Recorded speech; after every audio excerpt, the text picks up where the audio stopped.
Using video to engage, inform and entertain. This is a presentation that I gave at IntraTeam in Copenhagen in 2017.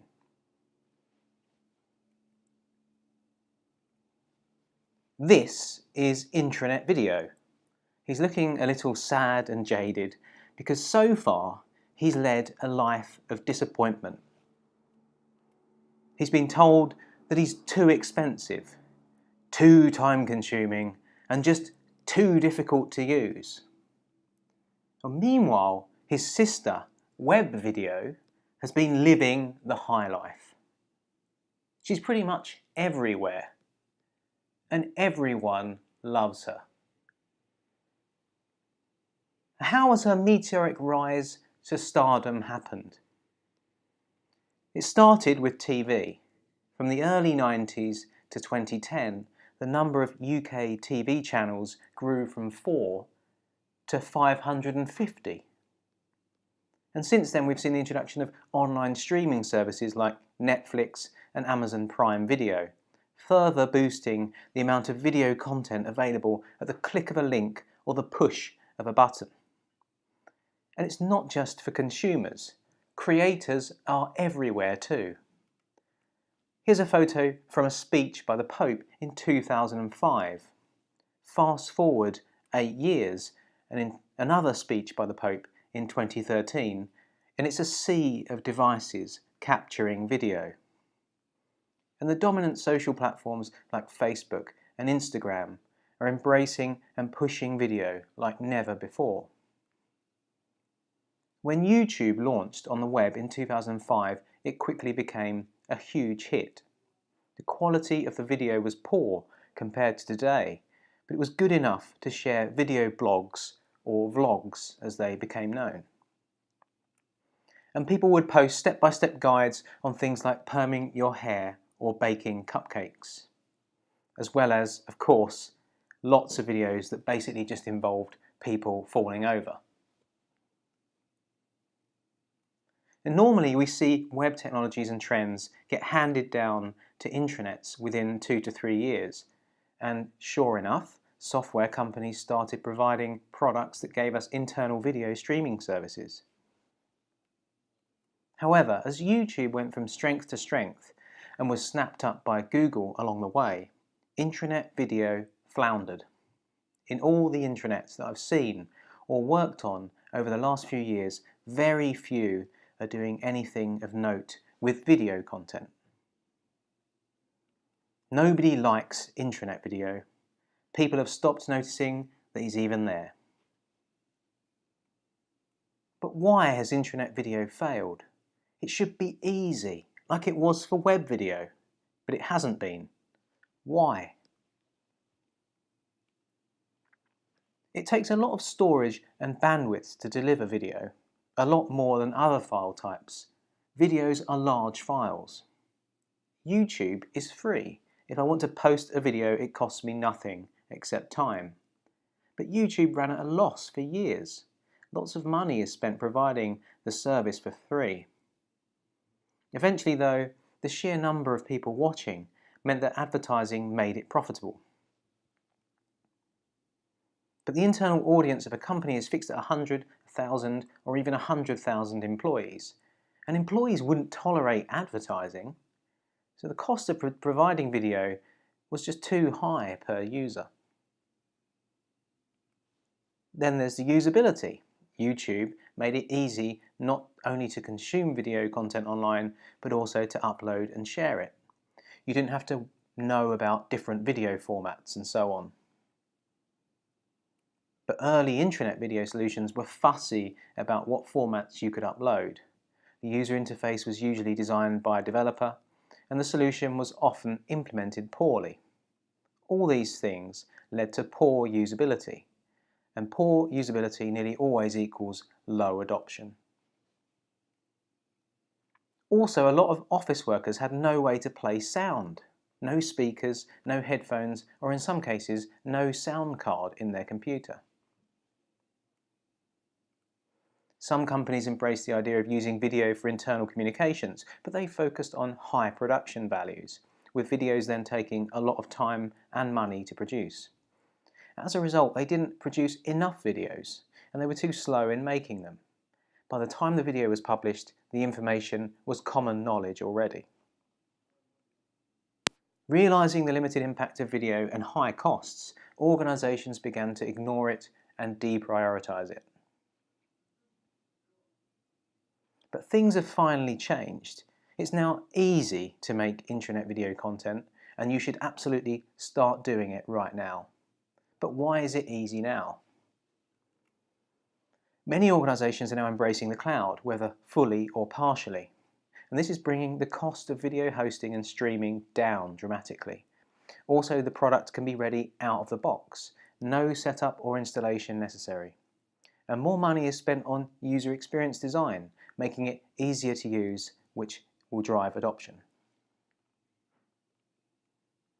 And from a consumer or content producer perspective, we also have smartphones with cameras capable of shooting high-quality video, sound-enabled computers in the workplace, particularly those with a bring-your-own-device policy, and better connection speeds due to improved bandwidth in the home and in the workplace.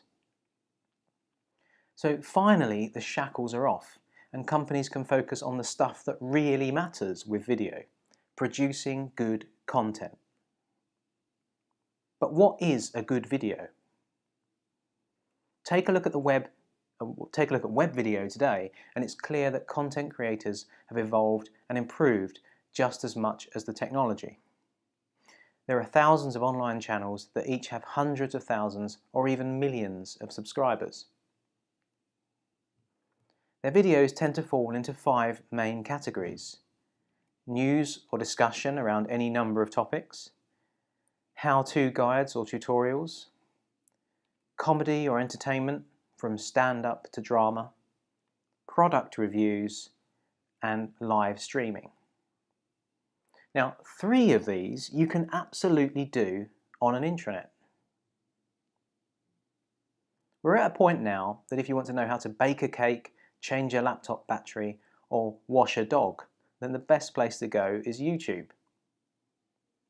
You can get very specific with your search, like wash a St. Bernard, not a Chihuahua, which might require a different technique altogether, and chances are there'll be a video tutorial, and there is.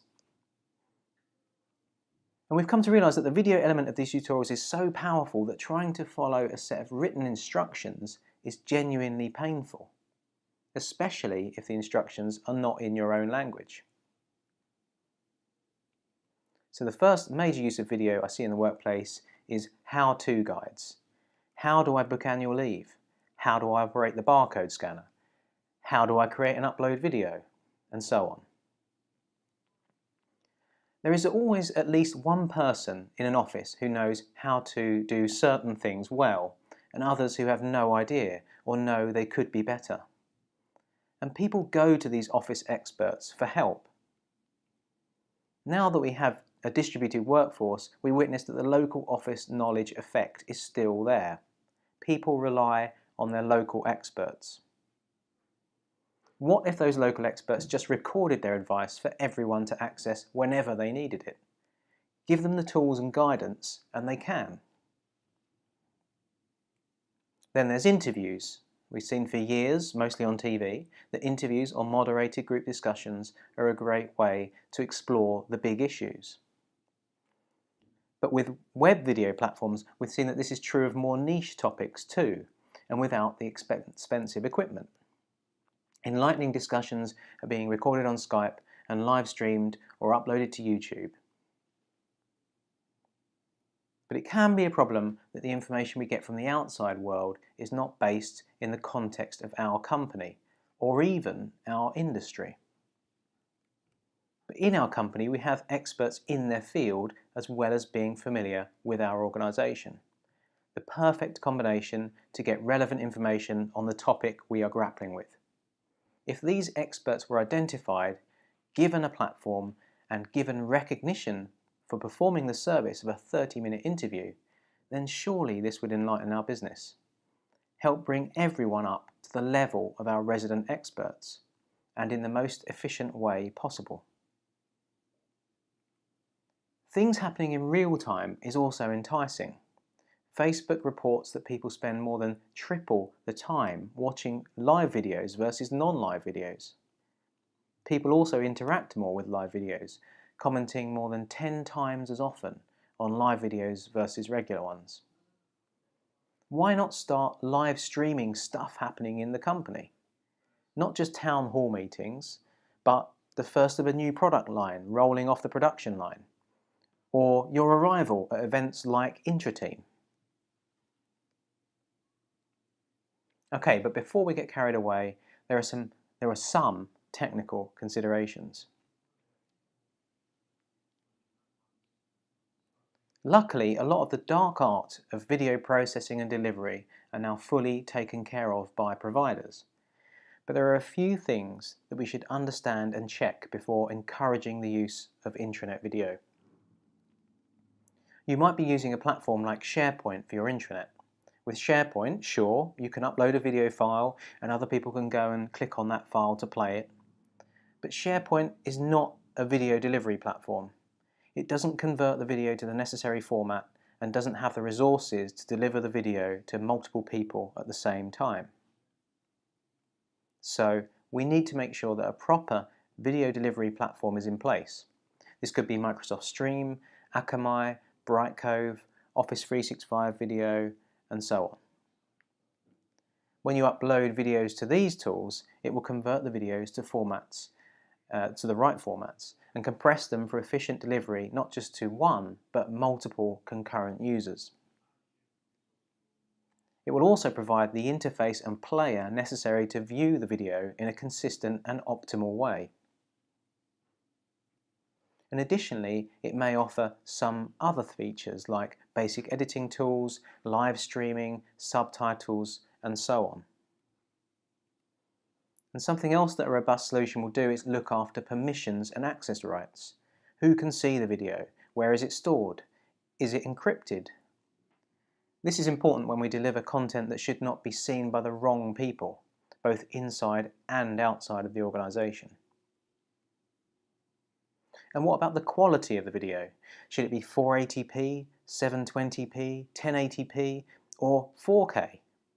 These different resolutions for video content are something that you'll need to be aware of. They're all measurements in pixels, which are the individual dots that make up an image on your screen. The more dots, the more detailed and crisp the image will look. So 480p video is 480 pixels tall by 720 pixels wide. Now this should be your absolute minimum size, and it's really only suitable for interviews. 720p video, or HD, is 720 pixels tall. And this is a comfortable balance between quality and the speed with which you can produce the videos. 1080p video, or Full HD, is 1080 pixels tall. This is a good resolution for sharing video of intricate detail, like when you're showing how to use a piece of software. You need the image to be sharp enough so that viewers can see the interface and read the text on menus. Now 4K video is 2160 pixels tall. There's a lot of pixels there. Now, shooting and editing in 4K is more expensive and requires some fairly serious kit or a lot of patience. And also, you're unlikely to be popular with IT if you start publishing 4K video, as it could badly affect their network speeds. So we know what to produce and some of the technicalities, but how can we create video cost effectively?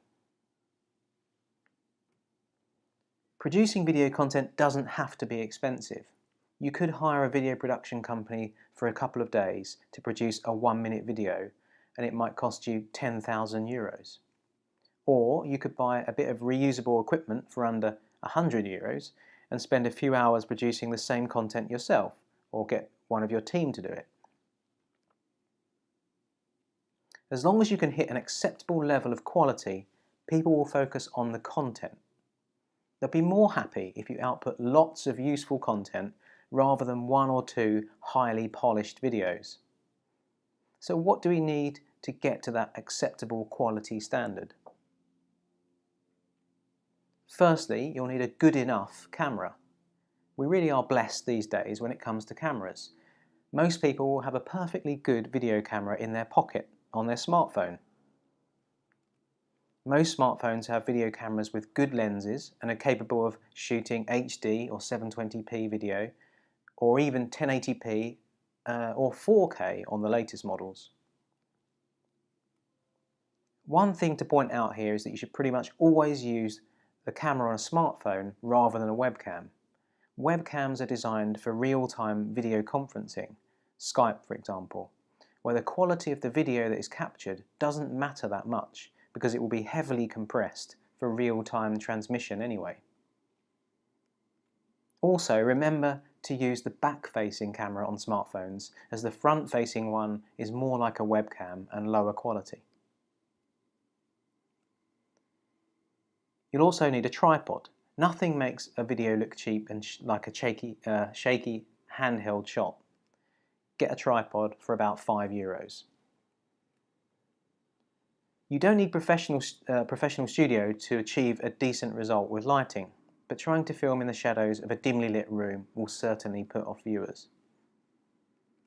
Pick a place with good amounts of natural light and make sure the light source is behind the camera.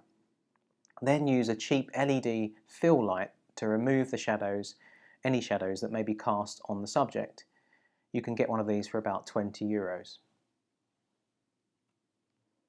One big rule on sound: never use the built-in microphone, whether it's on your smartphone, on your laptop, or even a purpose-built video camera. The built-in mic will not give you the results you need. If you want to record someone speaking clearly, then you want the microphone to be as close to their mouth as possible, and ideally be unidirectional. Sometimes you'll need to improvise. You can get a mic like this for around €30. You'll need some editing software, but again, you don't need to go crazy. You can keep it simple with applications like iMovie on Mac, which is about €10, or Windows Movie Maker, which is free with Windows 10. Often, recording your screen and adding a voiceover will be a suitable format for video, especially if you're producing a guide on how to use some software or follow an online process.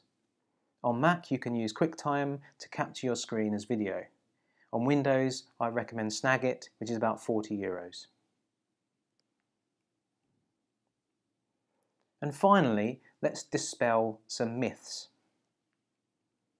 People think that it's easier to publish copy or written text online than produce video. This just isn't true anymore. Video is easy. Once I know how to record a video, I can do it quicker than writing something. It might be more raw or off the cuff than a piece of copy that I've read over and amended several times, but that often doesn't matter. It doesn't matter in a meeting when you and ah while expressing your thoughts or giving direction, so it shouldn't in a video either. You shouldn't have to do numerous retakes for your content to be useful. Recording a quick 1-minute video tutorial can be done in one take. Start recording, perform the action, upload the video. Doing a written version of this might take a lot longer. If you want it to be really clear, then you might have to add photos or diagrams, and you probably have to create those. Video is faster. So in summary, video is better than text, it's cheap, it's easy, and it's fast. So please start making videos. You can make intranet video a rock star.